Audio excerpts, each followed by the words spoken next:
はい、皆さんこんにちは、ゆかです。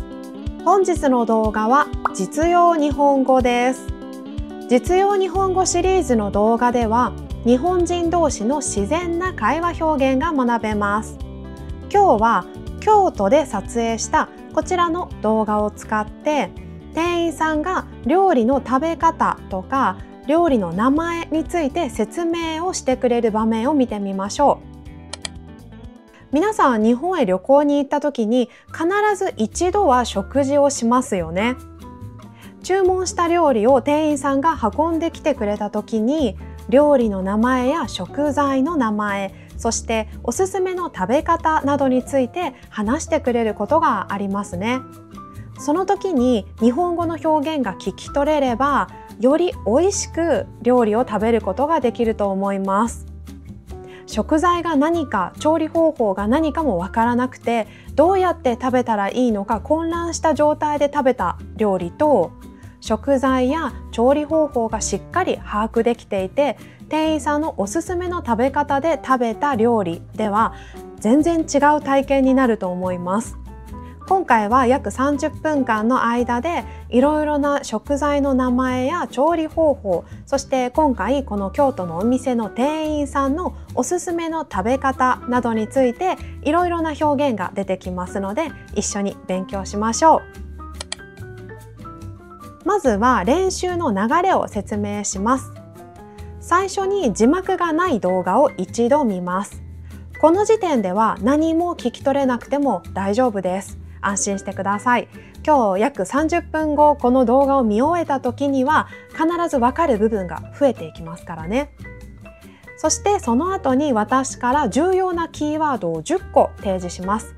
このキーワード10個に注目してもう一度同じ動画を見ます。この時は1つ2つの単語が聞き取れるかもしれません。その後この会話について重要な表現を説明します。一つ一つの表現とか文法について私から解説をします。そして日本語の字幕がある動画を見ます。最後に字幕がない動画を見ます。今の時点で何もわからないと不安になった方も安心してください。30分後に字幕がない動画を見た時には必ずわかる部分が増えています。自分の成長を実感してください。それでは早速始めましょう。まずは字幕がない動画を見てみましょう。これは私が京都で撮影した動画です。京都の店で前菜の盛り合わせを注文しました。その料理を店員さんが運んできてくれた時に、一つ一つの料理について、食材や調理方法、そして最後におすすめの食べ方について説明をしてくれました。それでは一度動画を見てみましょう。どうぞ。こちらからですね、鴨の南蛮漬けです。こちらが本日イワシとみょうがの酢の物です。お隣がエビときゅうりの酢味噌がけです。お隣が椎茸とあさりの炊き合わせです。で、その下、赤こんにゃくお出汁でこちら炊いております。そのままお召し上がりいただいても美味しいんですけれども、おすすめのお召し上がり方としてこちらですね、伊予塩っていう岩塩です。つけていただくと卵っぽいお味になるのでおすすめしてるので、ぜひお試しください。ありがとうございます。めっちゃ美味しそう。食べましょう。はい、いかがでしたか？今の時点で何も聞き取れなくても大丈夫ですからね、安心してください。それでは私から重要なキーワードを10個提示します。こちらです。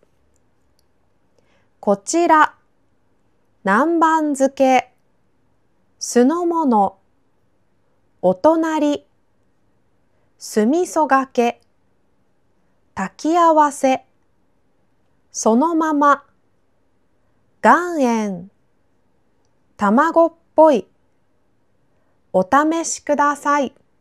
はい、今日は料理に関する会話なので、ちょっと見慣れない名詞が多かったんじゃないかなと思いますが、日本のね、レストランでね、よく見られるものです。それではこの10個のキーワードに注目して、もう一度同じ動画を見てみましょう。どうぞ。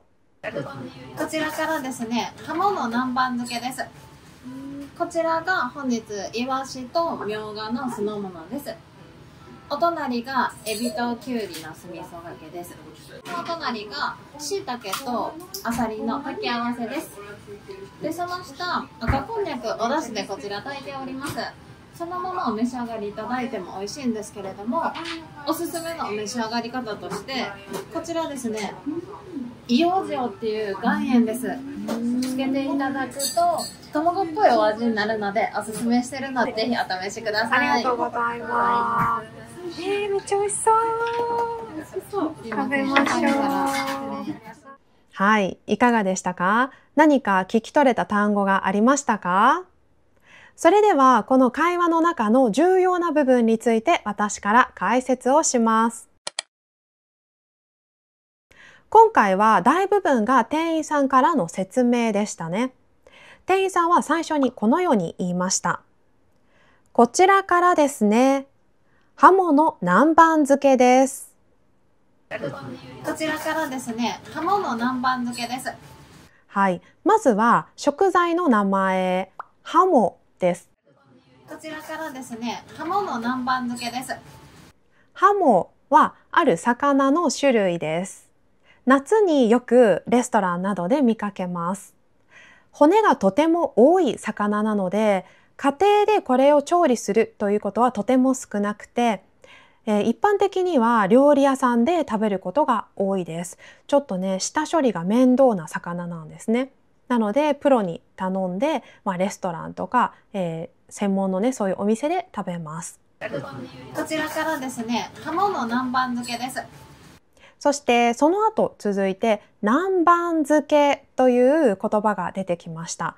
ハモの南蛮漬け。こちらからですね、ハモの南蛮漬けです。南蛮漬けというのは魚や肉などを一度油で揚げた後に酢、醤油、砂糖、唐辛子、玉ねぎなどを混ぜたタレに漬け込んで、そしてその後食べるという料理です。ちょっと甘酸っぱい味付けの料理です。こちらからですね、ハモの南蛮漬けです。この料理の名前の中にある南蛮というこの単語ですね。南蛮というのは16世紀頃に日本へやってきた外国人または外国の文化を指す言葉です。その時日本へやってきた外国人といえばスペイン、ポルトガル人が多かったです。なので、その彼らが持ってきた食べ物だったり文化だったりまたその人であったりそういうものを指す時に南蛮何々と呼びました。この南蛮漬けという料理の仕方も当時の日本にはなかったもので海外からいわゆる輸入した料理のやり方です。それでこのようにね、南蛮という単語が使われています。南蛮漬けです。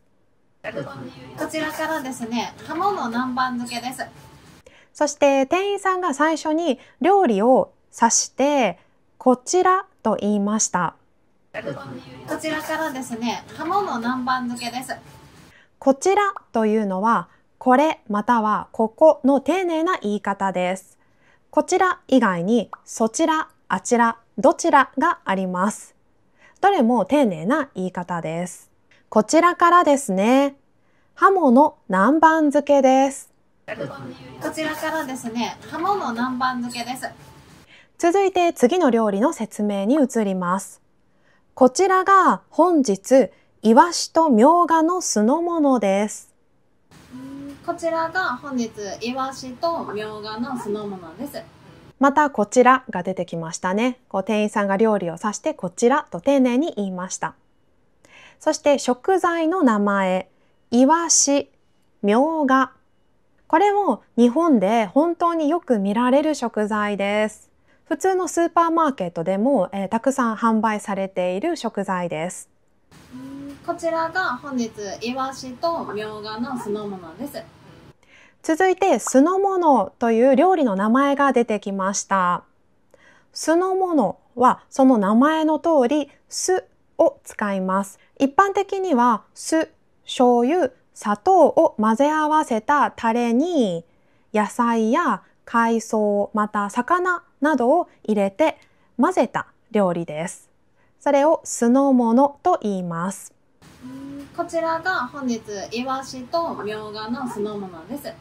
そして今回店員さんは本日という言葉を言っていましたね。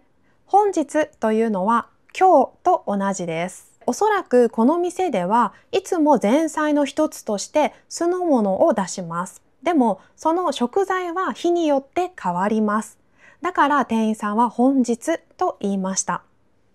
こちらが本日イワシとみょうがの酢の物です。こちらが本日イワシとみょうがの酢の物です。続いてまたもう一つの料理の説明をしてくれました。お隣がエビときゅうりの酢味噌がけです。お隣がエビときゅうりの酢味噌がけです。まずは食材の名前、エビ、きゅうり。お隣がエビときゅうりの酢味噌がけです。きゅうりは夏の野菜ですね。この動画を撮影したのは夏です。なので旬の一番美味しい野菜を使っていますね。エビときゅうりの酢味噌がけです。お隣がエビときゅうりの酢味噌がけです。そして後半の部分で酢味噌という調味料の名前が出てきます。これはこの名前に含まれている単語そのままに酢と味噌を主に使った調味料です。具体的には味噌に酢、砂糖、みりんなどを混ぜて作った甘酸っぱい調味料です。その酢味噌をかけた料理なので酢味噌がけと言いました。お隣がエビときゅうりの酢味噌がけです。かけるという動詞についてここで少し説明をしておきます。液体や細かい粉末などをその対象のものの上から落とすイメージです。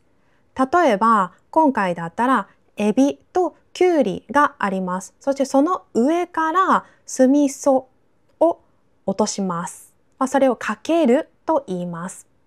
他にも例えばとんかつにソースをかけるとか、お好み焼きに鰹節をかけるとか、このように液体とか細かい粉末状のものなどを上からこのように落とすことをかけると言います。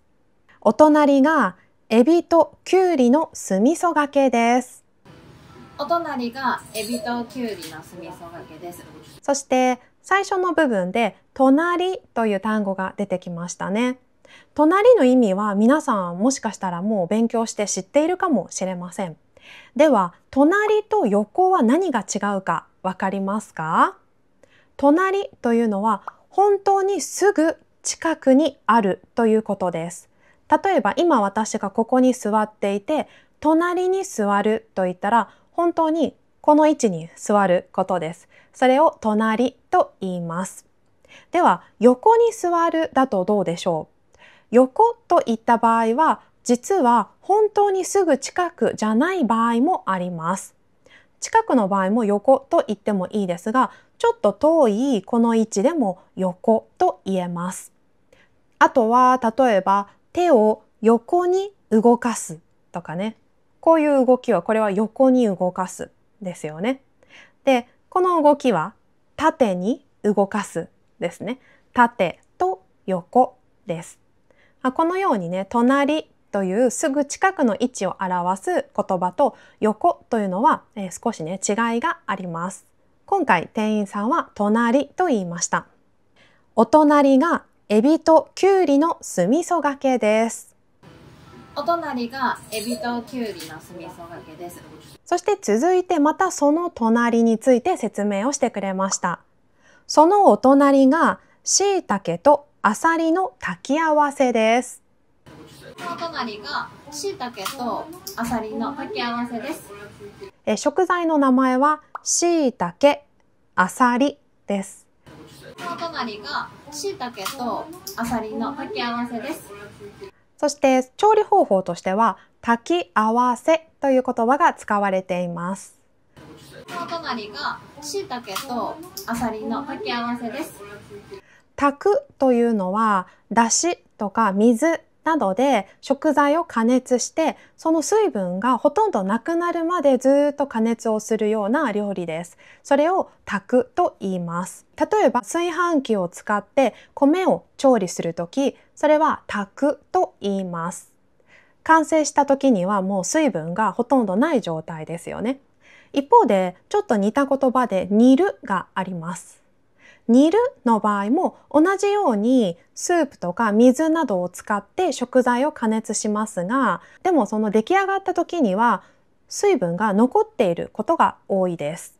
今回の場合は椎茸とあさりの炊き合わせ、炊くという言葉を使っているので、最後ね、その料理が完成した時には、だしとか水の部分はほとんどもうない状態になります。お隣が椎茸とあさりの炊き合わせです。はい、ここでは椎茸とあさりの炊き合わせですね。最後に合わせという言葉が来ています。なので別々に椎茸とあさりと調理して、きっと調味料も違うと思います。別々に調理した後、それを合わせて作った料理です。そのお隣が椎茸とあさりの炊き合わせです。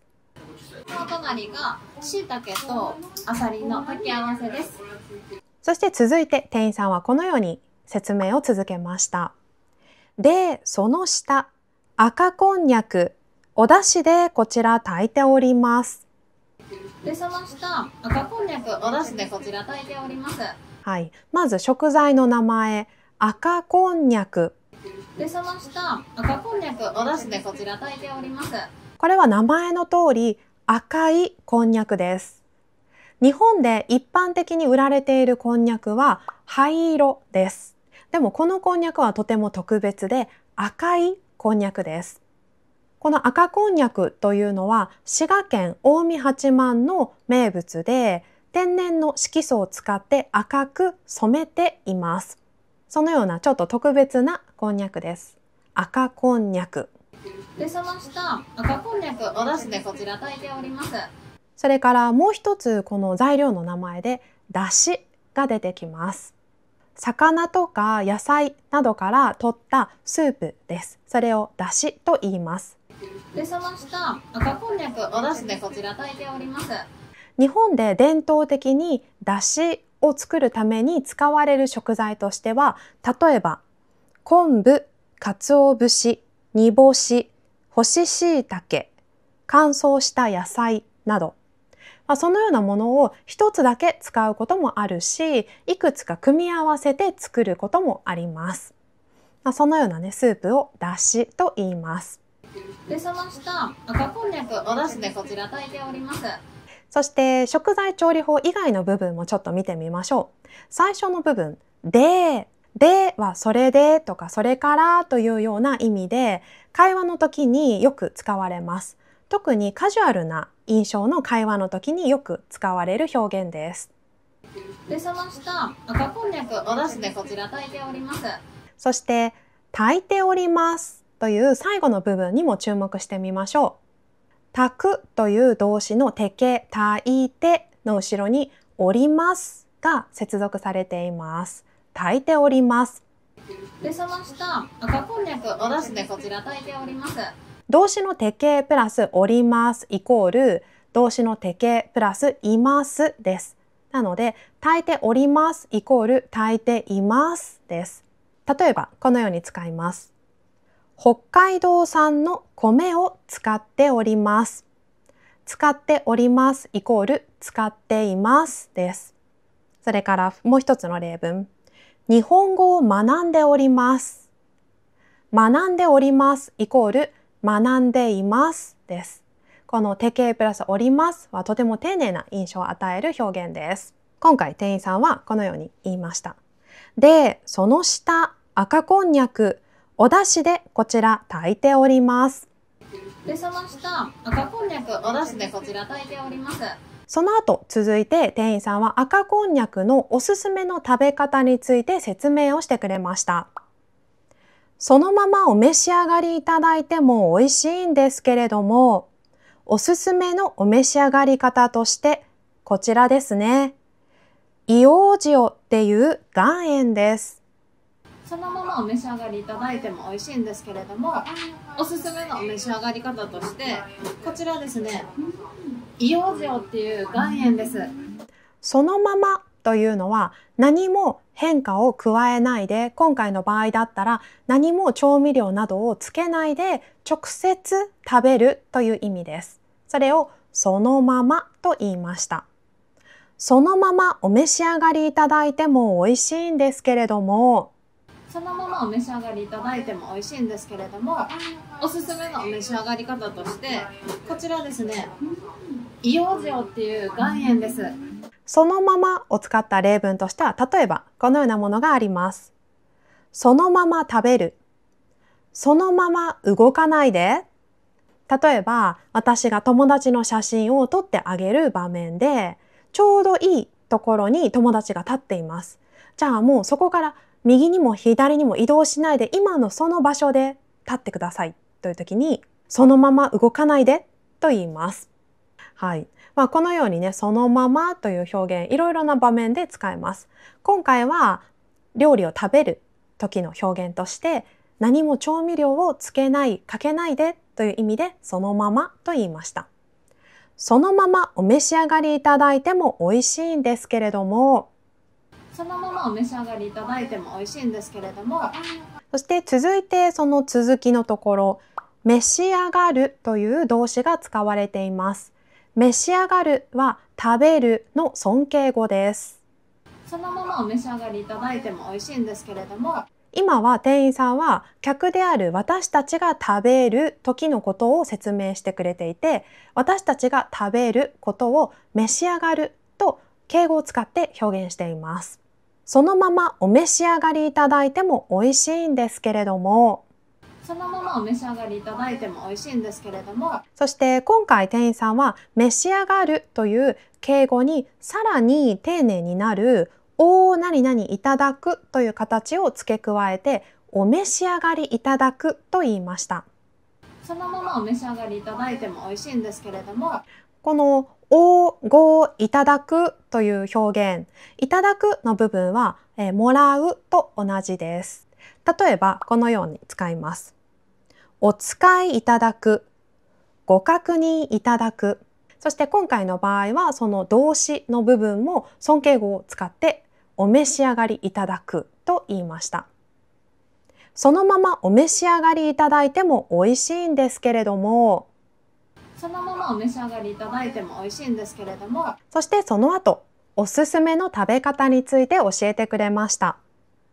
おすすめの召し上がり方としてこちらですね。イオージオっていう岩塩です。そのままお召し上がりいただいても美味しいんですけれども、おすすめのお召し上がり方としてこちらですね。イオージオっていう岩塩です。おすすめは名詞です。おすすめの使い方の例はこちらです。おすすめの食べ方、おすすめの料理。この時期は露天風呂がおすすめです。このようにおすすめは名詞なので、このようにね、使います。そしてお召し上がり方という部分。先ほど出てきた召し上がるという尊敬語が使われていますね。召し上がるイコール食べるです。なので、召し上がり方イコール食べ方です。おすすめのお召し上がり方。そのままお召し上がりいただいても美味しいんですけれども、おすすめのお召し上がり方としてこちらですね。イオージオっていう岩塩です。そしておすすめの食べ方の調味料として差し出したものは塩ですね。この塩の名前をイオージオと言います。その時に店員さんがこのように言いました。イオージオっていう岩塩です。そのままお召し上がりいただいても美味しいんですけれども、おすすめのお召し上がり方としてこちらですね。イオージオっていう岩塩です。この何々っていうというのはカジュアルな雰囲気の会話の時によく使われます。っていうイコールというです。今回はイオージオっていう岩塩ですと言いました。そのままお召し上がりいただいても美味しいんですけれども、おすすめのお召し上がり方としてこちらですね、伊養塩っていう岩塩です。そして続いてこのように店員さんが言いました。つけていただくと卵っぽいお味になるのでおすすめしているのでぜひお試しください。つけていただくと卵っぽいお味になるのでおすすめしているのでぜひお試しください。ありがとうございます。今度はつけるという動作が出てきますね。先ほどはかけるでした。かけるはこう上からね落下させるイメージですよね。つけるというのは例えば今回だったらここに塩があります。下に塩があってこんにゃくをこのようにちょっとだけここに接触させるようなイメージです。それをつけると言います。つけていただくと卵っぽいお味になるのでおすすめしているのでぜひお試しください。ありがとうございます。他にも例えばこのような説明の時に使われます。天ぷらをつゆにつける。下につゆがあってお箸で天ぷらを取って上からそのつゆの中に少し入れます。それをつけると言います。また刺身を醤油につける。醤油が下にあって刺身を上からこのように醤油の中に入れます。そして食べる。これを刺身を醤油につけると言います。つけていただくと卵っぽいお味になるのでつけていただくと卵っぽいお味になるのでおすすめしているのでぜひお試しください。ありがとうございます。そして続いてつけていただくとのとの部分に注目してみましょう。つけていただくと卵っぽいお味になるのでおすすめしているのでぜひお試しください。ありがとうございます。とというのは条件を表す文法です。A と B の形で使って B が実現する条件は A だと説明をします。条件を表す表現はいろいろあります。例えば、たら、と、ば、ならとかね、よく使われるんですが、その中で、とというのは、ほぼ確実にそれが発生する。しかも、自分は何か意思とか関係なく、自動的に自然にそれが実現するという時によく使われます。例えば、春になると桜が咲きます。日本では毎年春になると、自然に花が咲きます。それは話している私は意思は関係ないですよね。もう自然にそれが発生する。自然にそれが実現するという感じです。その時に春になると桜が咲きます。そしてそれは何度も繰り返します。今年も同じ、来年も同じ、再来年も同じです。春になるというその条件のもとで毎回桜が咲きます。そういう時にね、とがよく使われます。他にも機械の操作などでもよく使われます。例えば、このボタンを押すとエアコンがつきます。エアコンがつくことを実現するその条件はボタンを押すこと。で、それは何度押しても同じ結果になりますね。その時にとを使います。今回の場合だと、こんにゃくをこの特別な塩につける、それをすることによって卵っぽい味になる。この結果はいつも同じ。今日つけても、明日つけても、私がつけても、あなたがつけても同じですね。その時にとという条件を表す表現を使います。つけていただくと卵っぽいお味になるのでおすすめしているのでぜひお試しください。ありがとうございます。そして卵っぽいというこのぽいという表現についてもちょっと見ておきましょう。つけていただくと卵っぽいお味になるのでおすすめしているのでぜひお試しください。ありがとうございます。そのものの見た目とか性質があるものに似ているという時に何々っぽいと言います。例えばある子供がまだ小学校1年生なんだけど、その発言とか態度とか服装とかが大人に近い状態です。そういう時に小学校1年生だけど大人っぽいねと言います。なので大人っぽいというのは子供に対して使います。大人に対しては使わないです。逆に大人に対しては子供っぽいということがあります。子供に近い見た目とか特徴があるという時に子供っぽいと言います。それから味などについてもそうですね。今回だと卵っぽいと言いました。実際にこれは卵ではありません。でも卵に近い匂いとか味の特徴があるという時にぽいと言います。卵っぽい。つけていただくと卵っぽいお味になるので、おすすめしているので、ぜひお試しください。つけていただくと卵っぽいお味になるので、おすすめしているので、ぜひお試しください。ありがとうございます。それからおすすめしてるのでという部分、してるというのは会話でよく見られる表現です。おすすめしてるイコールおすすめしているです。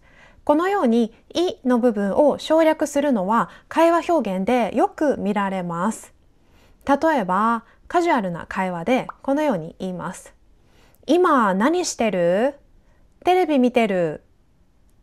これは今何をしていますか？テレビを見ていますと本来ではいが入るんですが、カジュアルな会話の時にはこのようにしてる、見てるというふうに言います。今回店員さんはおすすめしてると言いました。つけていただくと卵っぽいお味になるので、おすすめしてるので、ぜひお試しください。つけていただくと卵っぽいお味になるので、おすすめしてるので、ぜひお試しください。ありがとうございます。そして最後のお試しくださいという部分にも注目しましょう。つけていただくと卵っぽいお味になるので、おすすめしてるので、ぜひお試しください。ありがとうございます。おごくださいの形で相手に対して何か行動をお願いします。その時に使うとても丁寧な表現です。お試しください。つけていただくと卵っぽいお味になるので、おすすめしてるので、ぜひお試しください。ありがとうございます。他にも例えばこのような使い方があります。お使いください。ご確認ください。ご着席ください。これはすべて相手がやる行動です。相手にそれをやってほしいとお願いをするときに使います。今回だったら店員さんから私たちに対してぜひ試してくださいという意味でお試しくださいと言いました。つけていただくと卵っぽいお味になるので、おすすめしてるので、ぜひお試しください。ありがとうございます。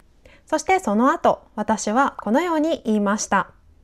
ありがとうございます。つけていただくと卵っぽいお味になるので、おすすめしてるので、ぜひお試しください。ありがとうございます。そしてその後、私はこのように言いました。イエーイ、めっちゃ美味しそう。食べましょう。めっちゃ美味しそう。食べましょう。このイエーイというのは嬉しい時、興奮した時に使います。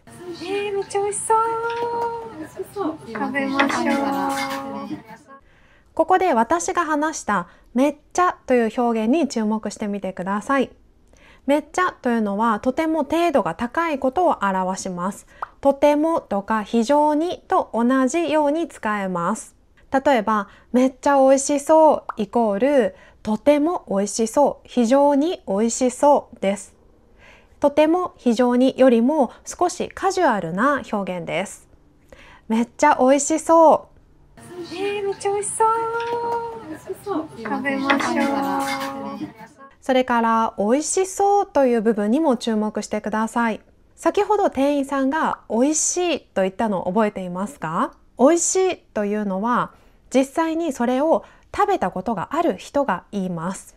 店員さんはその味を知っています。だから美味しいと言いました。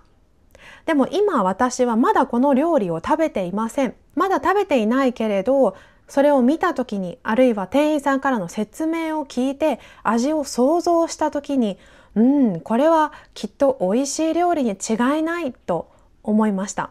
その時に私は美味しそうと言います。めっちゃ美味しそう。食べましょう。なのでこの段階によってね使う表現が違いますよね。